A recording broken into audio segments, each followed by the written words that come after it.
velhos Redditors, o que é uma história imperdível de Reddit que os novos usuários devem saber. A mulher cuja mãe acidentalmente acabou com sua filha porque não acreditava que a alergia ao coco da menina fosse real. Aqui está a história completa para todos perguntando: quando minhas meninas gêmeas nasceram, não tivemos nenhum problema no hospital. Elas nasceram na data certa. Travaram perfeitamente e passaram todos os testes pós-natais com estatísticas estelares. Quando as trouxemos para casa, porém, percebemos que uma das meninas, vamos chamá-la de overdose, uma vez que ela era 4,5 minutos mais velha que sua irmã, estava desenvolvendo uma erupção cutânea. Eu não tinha lidado realmente com alergias em crianças desde que meu filho não as tinha e também não tinha nenhuma criança ou adulto em toda a minha família. Eu não tinha certeza do que era.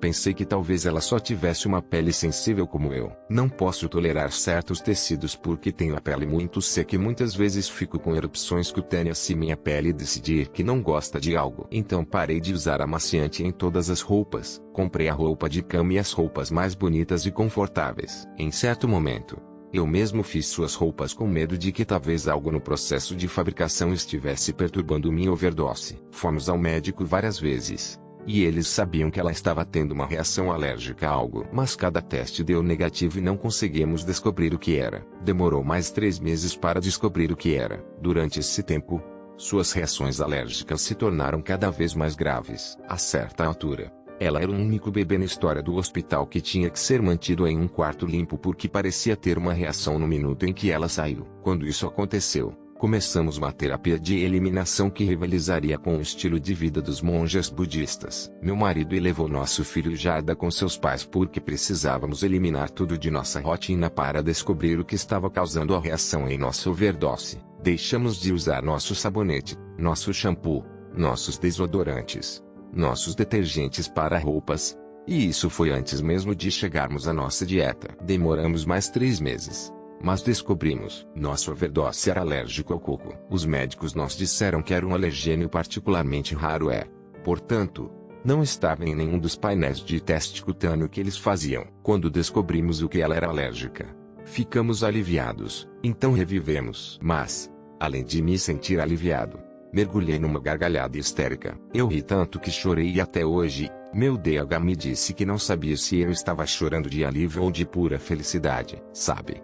Eu venho de uma cultura que usa o coco quase religiosamente. Está em nossa culinária. Quebramos um coco aberto em eventos religiosos. É usado em quase todos os doces. Está em tudo. A razão pela qual eu estava rindo era pelo quanto eu odiava um uso particular para o coco. Quando eu era criança, praticamente até que eu estava na 8ª classe, minha mãe colocava óleo de coco no meu cabelo o tempo todo. Parecia gorduroso como o inferno.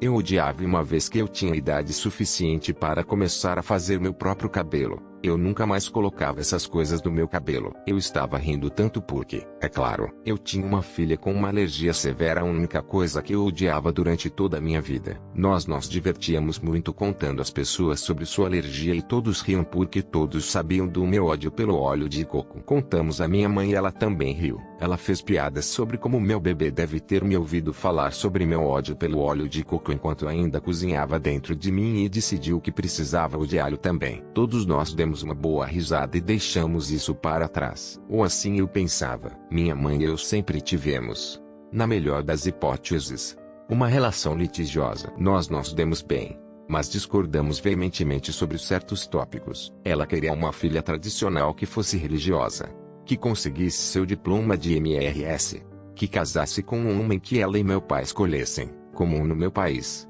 que tivesse 2 filhos, uma casa nos subúrbios próximos a ela e que fosse uma mãe como ela é em casa. Não sou nada religiosa. Fiz 2 cursos de graduação. Fiz mestrado e doutorado. Só me casei aos 27 anos, tarde em minha cultura, e me casei com um homem que era o oposto polar do que meus pais queriam. Como se isso não fosse suficiente. Eu era uma mãe trabalhadora que não precisava dela para cuidar de crianças desde que meu marido e eu fizemos mais do que o suficiente para uma babá de meio período. Essencialmente, a melhor maneira de resumir nossa relação é dizendo que ela estava muito orgulhosa de mim e adorava falar sobre minhas realizações. Mas eu sempre pude dizer que ela desejava que eu fosse outra coisa. Temos uma quantidade razoável de tópicos seguros dos quais podemos falar. Mas eu nunca poderia discutir nada muito sério com ela.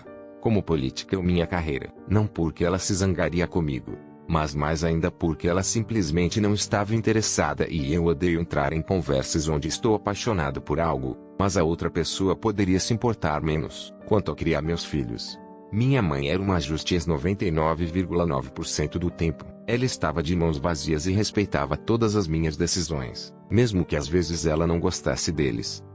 Eu escolhi não criar meus filhos religiosamente, mas mesmo assim os levei a eventos comunitários para que eles pudessem entender suas raízes, e minha mãe nunca os pressionou a rezar. A única coisa que ela sempre me dizia era a respeito do óleo de coco. Sabe? Minhas filhas têm cabelos muito texturizados e encaracolados. Não sabemos realmente de onde elas tiraram isso, considerando meu marido e eu temos cabelos lisos que não seguram nenhum clipe de papel sem escorregar. Eu adorei. Era um pouco áspero e minha mãe sempre insistia que um pouco de óleo tornaria os cachos macios e mais definidos. Eu sempre disse que não. Claro, poderíamos ter usado um tipo diferente de óleo, mas minhas meninas ainda eram tão jovens e o processo de alergia tinha me deixado aterrorizado a incorporar coisas novas em sua rotina. Eu me certifiquei de explicar o porquê também para minha mãe. Ela se lembrou do que tínhamos passado com a overdose e sua alergia. Ela me trouxe comida e roupas nos hospitais mais do que algumas vezes. Ela me ajudou a tirar todos os meus móveis e roupas de minha casa quando eu estava eliminando todas as fontes possíveis de alergênio. Ela me ensinou a cozinhar do zero quando eu estava eliminando certos alimentos da dieta das crianças. Ela sabia tudo sobre a luta de overdose. Até hoje, não consigo entender como ela fez o que aconteceu em seguida. 2 de novembro de 2005. Eu estava dando um semestre naquele dia para meus alunos e tive que estar no meu laboratório de pesquisa até tarde naquela noite. Meu DH estava fora em alguma conferência e nossa babá estava com gripe. Então ela não podia tomar conta das crianças naquele dia. Então, minha mãe veio buscá-los para o dia. Meu filho tinha quase 3 anos de idade e as meninas tinham 1 ano e meio de idade. As visitas noturnas com meus pais não eram exatamente comuns, mas elas também não eram incomuns. Elas sempre tinham voltado dessas visitas muito felizes e bem cuidadas. Então eu não tinha dúvidas de deixá-las com meus pais. Eles falaram comigo ao telefone depois do almoço e depois, por volta das 17 horas, fizemos videochat. As crianças estavam todas muito felizes e saudáveis. Cheguei em casa por volta das 22h30 daquela noite e liguei para minha mãe para ver se as crianças estavam acordadas por acaso e eu podia dizer boa noite. Eu perdi as crianças por cerca de 20 minutos. Elas já tinham ido para a cama. Então falei um pouco com minha mãe, mas ela também dorme muito cedo. Então desligamos e fomos para a cama. Acordei por volta das 5 da manhã seguinte para ir buscar meu marido no aeroporto às 6. Íamos tomar o café da manhã juntos e depois ir buscar as crianças. Eu peguei o DH e nenhum de nós estava com muita fome ainda. Então pensamos que seria um prazer pegar as crianças primeiro e ir tomar o café da manhã, jantar com meus pais. Chegamos na casa de meus pais às 7h45 da manhã. Meus pais não estavam lá. Meu filho estava na casa do vizinho e correu para fora com o vizinho assim que viu seu pai e eu paramos. Ela estava histérico e chorando e eu não conseguia acalmá-lo. Minha pressão arterial estava subindo porque agora estou pensando que algo horrível havia acontecido com meus pais. Minha vizinha me disse que não tinha certeza do que estava acontecendo, mas havia uma ambulância na casa de meus pais às 6 da manhã e meu pai os tinha atropelado e acordado para ver se eles podiam vigiar meu filho por algumas horas até que ele voltasse. É claro que eles tinham dito que sim. Estou ligando para meus pais sem parar neste momento e estou ficando frenético porque não sei o que aconteceu. Meu filho ainda estava chorando, mas ele estava mais calmo. Mas ele ainda não conseguiu me explicar o que havia acontecido. Honestamente não me lembro dos detalhes do que aconteceu em seguida, mas de alguma forma descobrimos que a ambulância era do hospital X próximo e quebramos várias leis de condução tentando chegar lá. Chegamos ao hospital, encostados na entrada de emergência que era apenas para ambulâncias. Deixamos o carro e a parafusamos lá dentro. Algumas enfermeiras nos avisaram imediatamente e nos perguntaram o que estava errado. Eu estava mais calmo que meu DH neste momento, então expliquei que não sabia. Mas minhas meninas gêmeas e meus pais estavam aqui em algum lugar. Nunca esquecerei a expressão do rosto daquela enfermeira. Ela sabia exatamente quem eu era naquele momento e estava prestes a chorar. Outra enfermeira me levou ao meu DH para um quarto vazio e nos pediu para nos acalmar e ouvir o médico antes de irmos procurar minha família. Minha mãe havia colocado óleo de coco no cabelo de minhas 2 filhas quando elas estavam brincando no dia anterior. Antes de dormir, as meninas adoravam quando minha mãe fazia o cabelo delas e assim elas tinham pedido tranças e minha mãe estava fazendo o cabelo delas. Ela colocou óleo de coco no cabelo de ambas, porque isso daria tranças mais suaves. De acordo com meu filho, a overdose começou a ficar um pouco tonta e comichosa quando minha mãe fazia o cabelo. Então minha mãe lhe deu o Benadryl a alguns filhos, o que deixou sonolenta. Como de qualquer forma era perto da hora de dormir, as crianças então foram para a cama. Dar-lhe Benadryl era algo que fazíamos sempre que ela tinha uma reação leve, já que isso geralmente significava que ela se deparava acidentalmente com algum coco de uma fonte secundária. Nós também a molhamos da cabeça aos pés imediatamente para apagar qualquer vestígio persistente dela. Minha mãe simplesmente lhe deu um pouco de Benadryl e manteve o óleo de coco no cabelo e a colocou para dormir. O Benadryl deixou-a sonolenta, incapaz de acordar ou estar consciente o suficiente para acordar seu irmão ou chorar. Ela vomitou durante o sono e as erupções cutâneas se espalharam por toda parte. Seu pequeno corpo estava inchado até o dobro do tamanho. Ela havia sido asfixiada durante o sono. Ela morreu dolorosamente e lentamente nas primeiras horas da manhã. Minha mãe a encontrou quando ela foi ver as crianças pela manhã, por volta das 7 da manhã. Ela já estava morta nessa altura. Minha mãe gritou, chamou por meu pai, e foi quando eles foram para o hospital. Meu pai não sabia do óleo de coco até minha mãe explicar. Até hoje, nunca vi meu pai tão zangado. Ela ainda era incapaz de olhar para minha mãe, por fúria, ou para mim, por vergonha.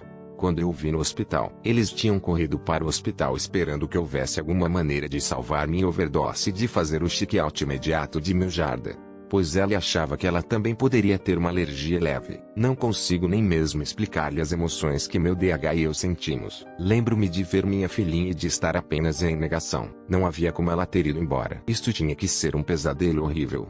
Um pesadelo horrível. Nos dias seguintes, o funeral, e explicar aos meus outros filhos o que havia acontecido, são eventos dos quais ainda não posso falar, porque isso apenas quebra uma parte de mim. Minha mãe foi investigada, assim como toda a minha família. Eu quase perdi meus filhos para a versão de CPS do meu país uma vez porque eles pensavam que meus filhos estavam em perigo. Meu DH e eu tivemos que lutar com unhas e dentes para mostrar que desenraizá-los durante este tempo seria a pior coisa para eles no momento. Minha mãe nunca foi presa. Meu pai a deixou, embora eles não estivessem oficialmente divorciados. A maioria da família de minha mãe se recusa a falar com ela, e os poucos que falam com ela só o fazem de forma limitada. Ela vive atualmente sozinha em uma pequena cidade. A cada 2 meses receberei um telefonema dela me dizendo quanto ela está arrependida e como não estava pensando e posso, por favor, encontrar uma maneira de perdoá-la. Ela quer vir me ver. A única coisa que posso encontrar para dizer a ela é: você pode vir me ver quando trouxer minha filha com você. Já se passaram 13 anos. Us acabou de obter sua licença este ano e a Jarda vai começar o ensino médio em breve. Ambos são saudáveis e estão se tornando adultos incríveis,